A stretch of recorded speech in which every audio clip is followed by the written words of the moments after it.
Welcome to Free Legal Answers, a project of the American Bar Association Standing Committee on Pro Bono and Public Service. I'm Samantha Sanchez, Director of Training, Compliance, and Technology with the Tennessee Alliance for Legal Services. I'm a member of the team developing this site, and I'm Site Administrator for the state of Tennessee. I'll be providing a brief demonstration of the site for you. Many of you may have heard of the predecessor to this site, www.onlinetennesseejustice.org, OTJ for short. OTJ is a virtual legal advice clinic. The online Tennessee Justice model was so successful that additional states have requested to launch sites of their own. This site that you see here is an upgraded version of Online Tennessee Justice, and the site is available to all 50 states. So they too can host a virtual legal advice website specific to their state.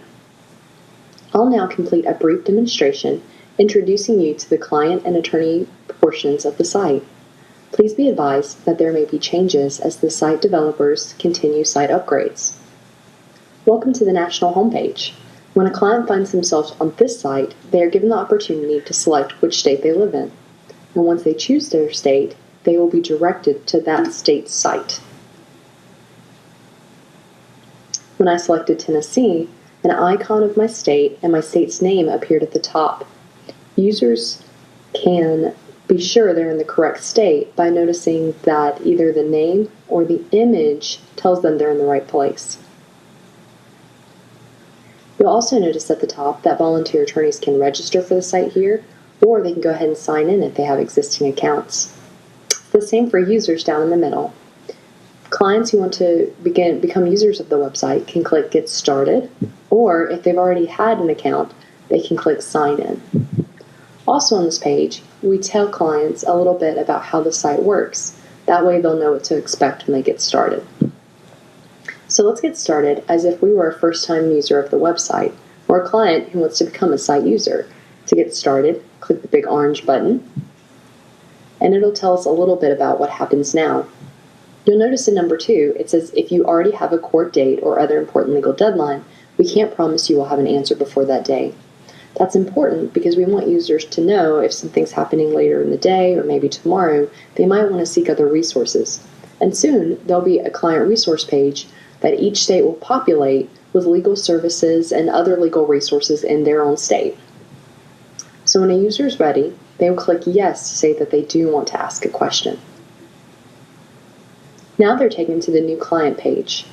We give them a reminder that our volunteer attorneys will not answer a criminal law question. And then we ask them to register with their information.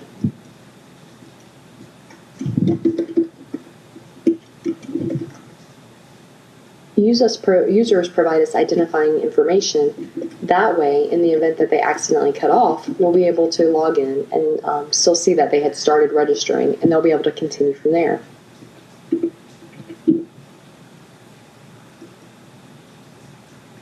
Now, users are taken to a new client information page that is optional. This optional page is mentioning that they don't have to respond several times because, although we do ask them to provide us with some demographic information, their answers to these questions do not affect their ability to ask questions on the site. In fact, they can choose to answer or select I'd rather not, and they can even skip all the way down without filling in a single answer and click Next. Once they click Next, they're taken to the user agreement, and this is where they can agree that they are going to follow the rules of the website. They can click I agree here and Next in order to continue with registration. They're taken to the screening page. The screening page asks questions that determine whether or not they're eligible to use the site. Their first screening question is how old they are. They must be 18 or older to use the site. We ask if they are currently in jail or prison. At this time, if someone is currently in jail or prison, they're not eligible to use the site. We made that decision because many times those in jail or prison are asking about their criminal legal issue, which, as you know, this site only answers civil legal questions. We ask about the number in their household to help them determine what their total household income is. And then we ask questions to help determine whether or not they make over our income screening. Our income screening is at 250% of the federal poverty population. So If someone selects an answer that makes them ineligible for the site, once they hit next, they will be determined to be ineligible and they will be taken to a page that is completed by their state of other resources they could maybe use, such as lawyer referral services or modest means programs. However, since the answers I provided will help us create an account, when I click Next, I'm taken to the Secure Your Account page. For time's sake, we'll skip answering these questions and we'll move on to an account that's already been created. All right, we have logged into an account of someone who's already created their user account and asked a question. If this were a first-time user, they would have a little box letting them know they've not asked any questions. Since this person has asked questions with the site before, you can see that their previously asked question is listed here. Let's go ahead and see what happened when that person asked their question. They provided information, they gave their question, and they got responses from the attorney. As you can see here, when their question was marked as closed because it received a final answer, then they were given a survey link in order for them to go on and tell how they felt about using the site. We also provide a survey to users 30 days after they have answered their question to see how the advice they received affected their legal issue and what was the outcome. We go back to the home screen. A user is given the opportunity to ask a second legal question or up to 3 questions in a year, and we let them know that each question should be about a different legal issue. So if this person was trying to reach the attorney who'd helped them, they would get a notice here that they are asking a new question to all volunteer attorneys and that this is not just a follow-up. All right, with this person being ready to ask their question, they're taken to the Ask a Question page. Here, they're able to talk about what kind of problem they're having. They're able to give the subject of their question, scroll down and ask their question.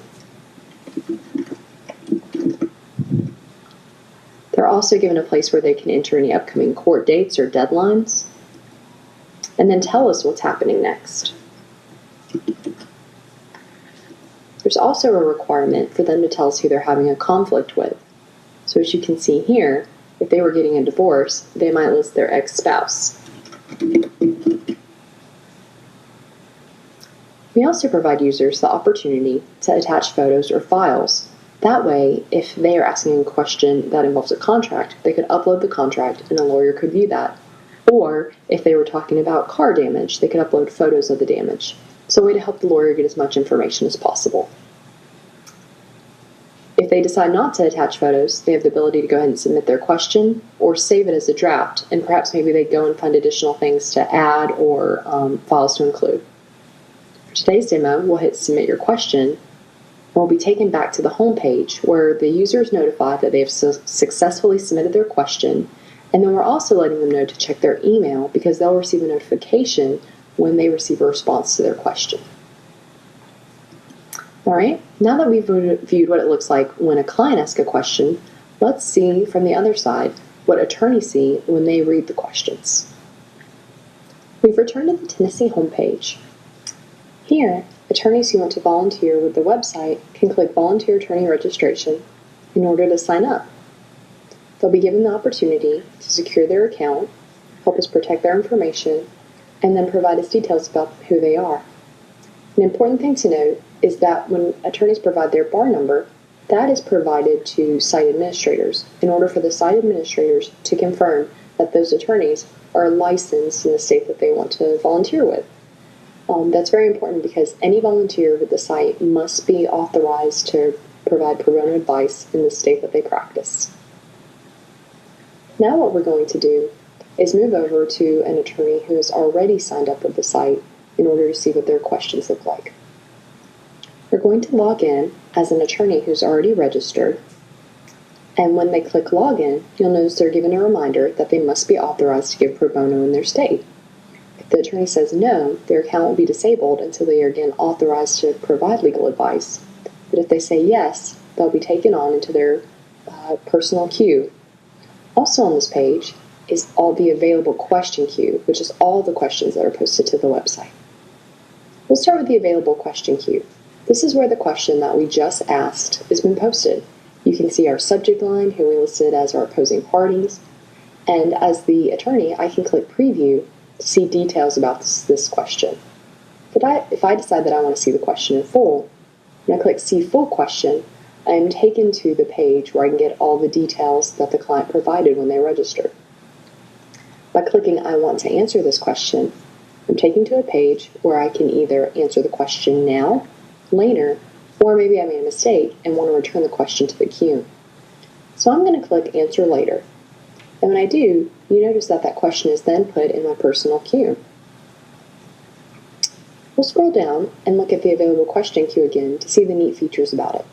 Some of the features that are helpful for the personal queue are things like sorting, or you can put the most important questions to the top. Those are ones with upcoming legal deadlines or ones that have been posted to the site for a long time. You can also filter the different categories that questions can be asked in. That way you only see questions that are relevant to the topic of law you practice. So we saw to preview a question, and we can notice our subject, opposing parties, that category, etc. Now let's go back and look at a personal queue. You can see the question we just took has made it to our personal queue. What happens if we started a draft and didn't submit? In that situation, we see a draft box that lets us know that the question that we started to answer, we have not submitted the answer to it yet. In this case, you can see that the user was someone who posted documents. We can see their rental and agreement lease, and we can also see photos of the mold that they're asking about. When the client is ready to, the attorney is ready to answer a question, they simply scroll down and are able to provide their response here. Attorneys too can upload files or photos, and when they hit submit, questions are submitted to the client, or if they hit save as draft, then their response is saved until they complete it and submit it. They're also still given the opportunity to return this question to the queue up until the point that they answer it. If we go back to our home screen, we can see what happens when a client responds to something that we've posted. In this situation, the client asked about their landlord, and the attorney responded to them. When the client responds back, they are able to provide more details or answer questions directly asked by an attorney.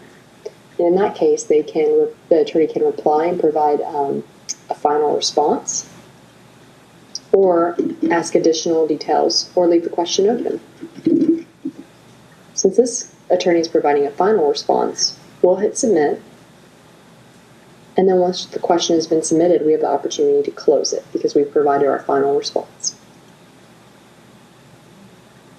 Attorneys are notified that the question has been closed. When they return to their home screen, you can see that question is now out of their queue. It's been moved over to question history because it's a previously answered question. Other things on the attorney homepage are the profile. That's where attorneys can update their information, like if a phone number changes. FAQ, this is frequently asked questions that help attorneys use the website. Training and resources is where attorneys can find relevant information that they might want to provide clients. So, for example, you might provide court forms here, or things that would be very helpful for your attorneys to be able to respond. And Log My Hours is where attorneys can document the time that they've spent on the website. This has been a brief overview of the ABA Free Legal Answers website. If you have any questions about what you've seen here, you can contact me, Samantha Sanchez, at the information on the screen, as well as Buck Lewis, the site project leader. Thank you so much, and have a great day.